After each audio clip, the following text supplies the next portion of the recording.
করলেন, হে মুরুব্বি, তোমার নাম কি আর তুমি কোথাকার বাসিন্দা?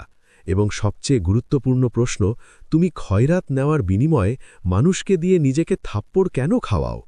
আমরা আমাদের সারা জীবনে এমন অদ্ভুত কাজ কখনো দেখিনি। সত্যি করে বলো, নতুবা তোমার নীরবতা আমাদের কঠোর হতে বাধ্য করবে। ফকির তার মাথা নিচু করে নিল এবং তার চোখ দিয়ে অশ্রু ঝরতে লাগল। তারপর ফকির কাঁপানো গলায় বলল, হে আমিরুল মুমিনিন, আমার নাম বাবা আব্দুল্লাহ। আমি চিরকাল এমন অন্ধ এবং ফকির ছিলাম না।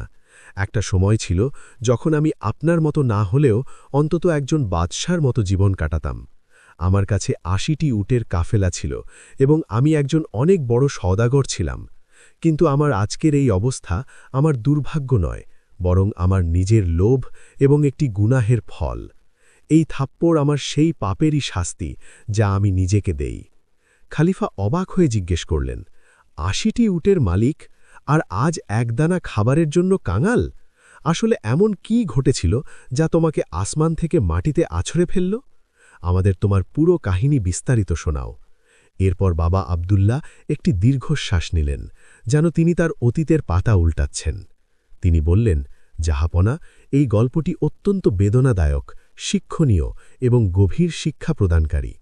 এই গল্পের শুরু সেই অশুভ দিন থেকে যখন আমি আমার উটের উপর মাল বোঝাই করে সফর করছিলাম। বাবা আব্দুল্লাহ গল্প শুরু করলেন, হুজুর, আমি আমার ৮০টি উটের সাথে মরুভূমির পথে সফর করছিলাম। আমার ব্যবসা খুব ভালো চলছিল এবং আমার নিজের ধনসম্পদ নিয়ে খুব অহংকার ছিল। পথে এক দরবেশের সাথে আমার দেখা হলো। সেই দরবেশ খুব সাধারণ পোশাকে ছিলেন এবং একটি পাথরের ওপর বসে বিশ্রাম নিচ্ছিলেন। কাছে গিয়ে আমরা একে অপরকে সালাম জানালাম এবং একসাথে খাবার খেলাম। কথায় কথায় সেই দরবেশ আমাকে এমন এক কথা বললেন যা আমার ভেতরের ঘুমন্ত লোভকে জাগিয়ে দিল। সেই দরবেশ আমাকে বললেন, হে আব্দুল্লাহ, তুমি এই উটগুলো আর সামান্য কিছু মুদ্রা নিয়েই এত খুশি? আমি এই মরুভূমিতে এমন একটি জায়গা জানি যেখানে এত গুপ্তধন আছে যে যদি তুমি তোমার এই ৮০টি উটের উপরও তা বোঝাই করো, তবুও সেই গুপ্তধন কমবে না। সেখানে মাটির নিচে সোনা, রূপা এবং হীরা জহরত পাহাড়ের মতো লুকিয়ে আছে। গুপ্তধনের নাম শুনেই আমার চোখের চমক চলে এলো।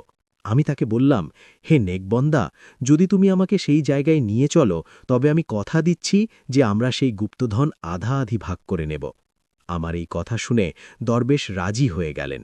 তিনি বললেন, ঠিক আছে আব্দুল্লাহ, আমি তোমাকে সেই জায়গায় নিয়ে যাব, কিন্তু শর্ত হল আমরা ৮০টি উটের উপর গুপ্তধন বোঝাই করব, আর তারপর গুপ্তধন সহ ৪০টি উট আমার হবে